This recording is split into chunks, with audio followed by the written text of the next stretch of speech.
Ողջունում եմ բոլորին։ Մի քանի հարցերին փորձեմ պատասխանել ես, որոնք վերաբերվում են ջահերով երթին։ Առաջին հարցը, որն է ջահերով երթի խորհուրդը։ Ապրիլի 24-ին,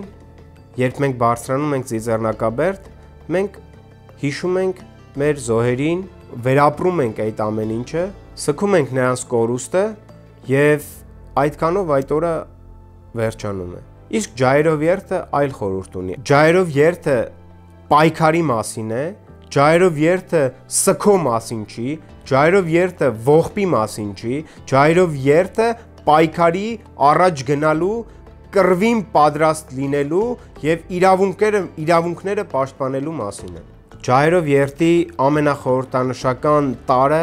դա վառվող ջահն է։ Ինչ է խորհրդանշում վառվող ջահը, որ հայ երիտասարդը պայքարող է, վճռական է, պահանջատեր է եւ գնալու է հայ ժողովրդի իրավունքները վերականգնելու ճանապարհով։ Առաջին ջահերով երթը տեղի է ունեցել 1998 թվականին, մասնակցել են միայն Դաշնակցության երիտասարդական միության անդամները, բայց տարեցտարի ձնագնդիկի էֆեկտով եւ խորհուրդը, իմաստը, ջահերով երթի նշանակությունը դաշնակցական երիտասարդները բացատրելով, ներկայացնելով, մարդիկ հասկացել են ջահերով երթի կարևորությունը։ Ցավոք սրտի ջահերով երթից բացի այլ պահանջատիրական միջոցառում եւ այլ պայքար խորհրդանշող միջոցառում, որը կվերաբերվի ցեղասպանությանը,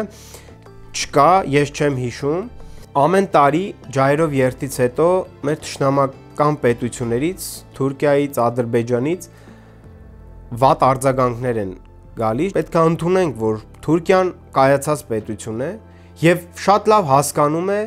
պահանջատիրությունը եւ պայքարը ինչի կարող է բերել։ Եվ Թուրքիան պայքարում է եւ պայքարելու է, որպեսզի ջահերով երթի պես միջոցառումներ հայ իրականության մեջ, հայության մեջ չլինեն, որտեվ պայքարը մի օր բերելու է հաղթանակի եւ Թուրքիան դա շատ լավ գիտի եւ պայքարի արդյունքում է, որ մենք այս հանգրվանից եւ հատկապես այսօր, երբ Արցախը կորցրել ենք, երբ Արցախում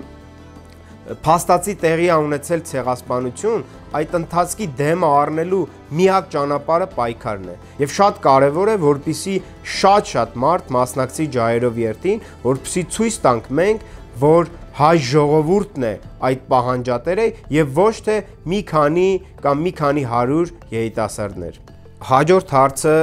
որ տվել են մեզ։ Ցեղասպանությունից 110 տարի անց ինչ պահանջ ունեք Թուրքիայից։ Հավատում եք, որ Թուրքիան կընդունի հայոց ցեղասպանության փաստը։ Մեր հազարամյակների պատմությունը մեզ մի բան է սովորեցրել։ Երբ մենք պայքարել ենք, մենք մեր ուզածին հասել ենք։ Մենք մեր իրավունքները թույլ չենք տվել, որպեսզի ոտնահարեն։ Բայց երբ մենք չենք պայքարել, երբ մենք մեր զենքը վայր ենք դրել, մենք կորցրել ենք ամեն ինչ եւ մեր ոչ մի իրավունքներ մեր թշնամիները, մեր հակառակորդները հաշվի չեն առել, այն մարդկային ոչ մի իրավունքների հետ հաշվի չեն նստել, իրենց շահերը առաջ են տարել։ Դրա համար միակ զենքը մեր պայքարն է։ Միգուցե թվա թե դա դար եւ 10 տարի շատ երկար ժամանակ է, բայց ցեղասպանության հետևանքները մինչեւ այսօր մենք կրում ենք։ Օրինակ ես պետք է ծնվեի Մուշում, բայց ցեղասպանության հետևանքով ես Մուշում չեմ ծնվել եւ ավելին Մուշը չեմ տեսել, բայց ես մշեցի եմ։ Ինչ պահանջ ունենք Թուրքիայից։ Թուրքիայից պահանջում ենք, որպեսզի Թուրքիան ճանաչի ցեղասպանությունը, հատուցի ցեղասպանության համար, ընդունի, որ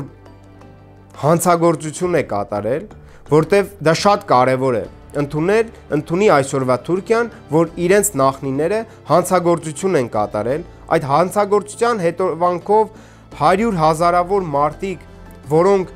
իրենց բնորանն է եղել, կորցրել են իրենց տունը, կորցրել են իրենց հայրենիքը,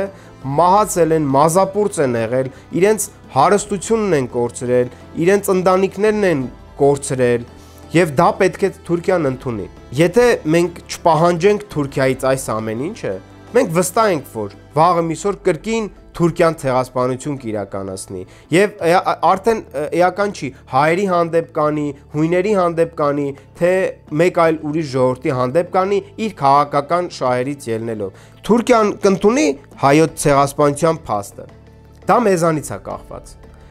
Միայն մեզանից է կախված։ Եթե մենք լինենք պահանջատեր, եթե մենք գնանք այդ հարցի հետևից, եթե այդ հարցը լինի մեր օրակարգում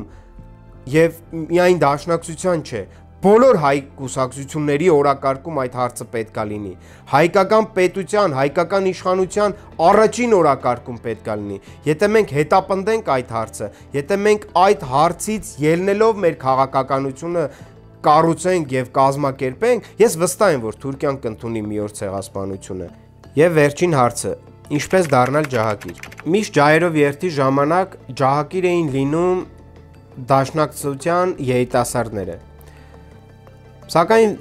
շատ են մեզ դիմել մեր հարյուրավոր հայրենակիցներ եւ ցանկություն հայտնել, որպիսի նրանք նույնպես լինեն ջահակիր։ Եվ վերջին տարիներին մենք այդ հնարավորությունը տալիս ենք այն բոլոր մեր հայրենակիցներին, ովքեր ցանկություն ունեն ջահակիր դառնալու։